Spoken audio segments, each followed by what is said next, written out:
أعوذ بالله من الشيطان الرجيم. بسم الله الرحمن الرحيم.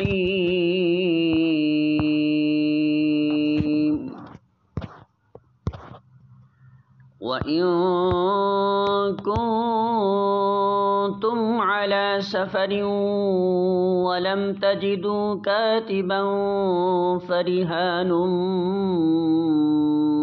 مقبوضة فإن أمن بعضكم بعضا فليؤد الذي اؤتمن أمانته وليتق الله ربه ولا تكتموا الشهادة ومن يكتمها فإنه آثم قلبه والله بما تعملون علیم. سورۃ البقرہ آیت نمبر 283. ترجمہ: اگر تم سفر کی حالت میں ہو اور دستاویز لکھنے کے لیے کوئی کاتب نہ ملے، رہن بالقبض پر معاملہ کرو. اگر تم میں سے کوئی شخص دوسرے پر بھروسہ کر کے اس کے ساتھ کوئی معاملہ کرے تو جس پر بھروسہ کیا گیا ہے اسے چاہیے کہ امانت ادا کرے اور اللہ اپنے رب سے ڈرے اور شہادت ہرگز نہ چھپائے. جو شہادت چھپاتا ہے اس کا دل گناہ میں آلود ہے اور اللہ تمہارے اعمال سے بے خبر نہیں ہے. سورۃ البقرہ حاشیہ نمبر 331.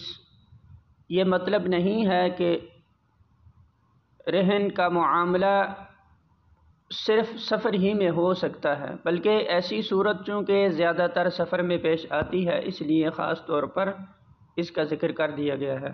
نیز معاملہ رہن کے لیے یہ شرط بھی نہیں ہے کہ جب دستاویز لکھنا ممکن نہ ہو صرف اسی صورت میں رہن کا معاملہ کیا جائے. اس کے علاوہ ایک صورت یہ بھی ہو سکتی ہے کہ جب محض دستاویز لکھنے پر کوئی قرض دینے کے لیے آمادہ نہ ہو تو قرض کا طالب اپنی کوئی چیز رہن رکھ کر روپیہ لے لے.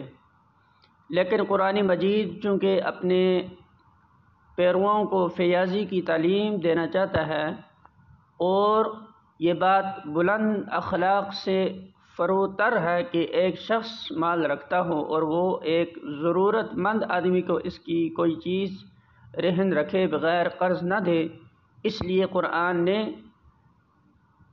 قصداً اس دوسری صورت کا ذکر نہیں کیا. اس سلسلے میں یہ بھی معلوم ہونا چاہیے کہ رہن بالقبض کا مقصد صرف یہ ہے کہ قرض دینے والے کو اپنے قرض کی واپسی کا اطمینان ہو جائے. اسے اپنے دیے ہوئے مال کے معاوضے میں شے مرہونہ سے فائدہ اٹھانے کا حق نہیں ہے.